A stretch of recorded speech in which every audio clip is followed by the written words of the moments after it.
পঞ্চায়েত ভোটকে সামনে রেখে প্রশাসনিক বৈঠক করতে মালদা পৌঁছাচ্ছেন মুখ্যমন্ত্রী মমতা বন্দ্যোপাধ্যায়। ৩রা মে রাতেই মালদা পৌঁছাবেন মুখ্যমন্ত্রী। পরের দিন ৪ঠা মে মালদা কলেজ অডিটোরিয়ামে মুখ্যমন্ত্রীর প্রশাসনিক বৈঠক করার কথা রয়েছে। অপরদিকে ৪ঠা মে মালদাতে সাংসদ অভিষেক ব্যানার্জিরও সংযোগ যাত্রা কর্মসূচি রয়েছে। সূত্রের খবর, মুখ্যমন্ত্রী মমতা ব্যানার্জির সঙ্গে সাংসদ অভিষেক ব্যানার্জিকেও হয়তো একই সংযোগ যাত্রায় মঞ্চে দেখা যেতে পারে, আর তাতেই প্রশাসনিক ব্যস্ততা এখন তুঙ্গে। মালদায় মুখ্যমন্ত্রীর প্রশাসনিক বৈঠক। অপরদিকে সাংসদ অভিষেক ব্যানার্জির সংযোগ যাত্রা কর্মসূচিকে ঘিরে জেলা প্রশাসনিক কর্তা থেকে তৃণমূল নেতৃত্বের মধ্যে এখন জোর তৎপরতা শুরু হয়েছে। দলীয় একটি সূত্রে জানা গিয়েছে, মুখ্যমন্ত্রী মমতা ব্যানার্জির সঙ্গে সাংসদ অভিষেক ব্যানার্জিকেও হয়তো সংযোগ যাত্রায় একই মঞ্চে দেখা যেতে পারে। তবে প্রশাসনিক সূত্রে জানা গিয়েছে, মালদায় ৪ঠা মে প্রশাসনিক বৈঠক করতে আসছেন রাজ্যের মুখ্যমন্ত্রী মমতা বন্দ্যোপাধ্যায়। ৩রা মে রাতে সরাইঘাট এক্সপ্রেসে করে মালদায় পৌঁছাবেন মুখ্যমন্ত্রী। পরের দিন ৪ঠা মে মালদা কলেজ অডিটোরিয়ামে মুখ্যমন্ত্রীর প্রশাসনিক বৈঠক করার কথা রয়েছে।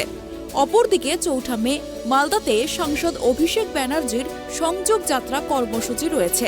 ৪ঠা এবং ৫ই মে ২ দিন মালদা সদর মহকুমা এবং চাঁচল মহকুমা এই দুটি জায়গাতেই পৃথকভাবে সংযোগ যাত্রার কর্মসূচি নিয়েছেন সাংসদ অভিষেক ব্যানার্জি।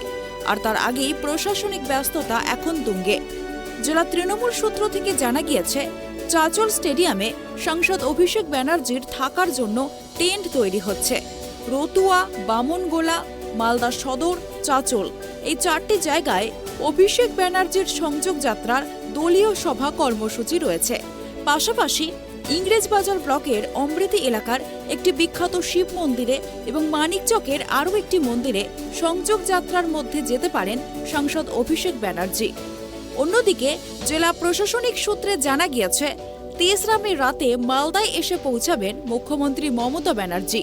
সেই দিন পুরাতন মালদার মহানন্দা ভবন গেস্ট হাউসে থাকার কথা রয়েছে মুখ্যমন্ত্রীর।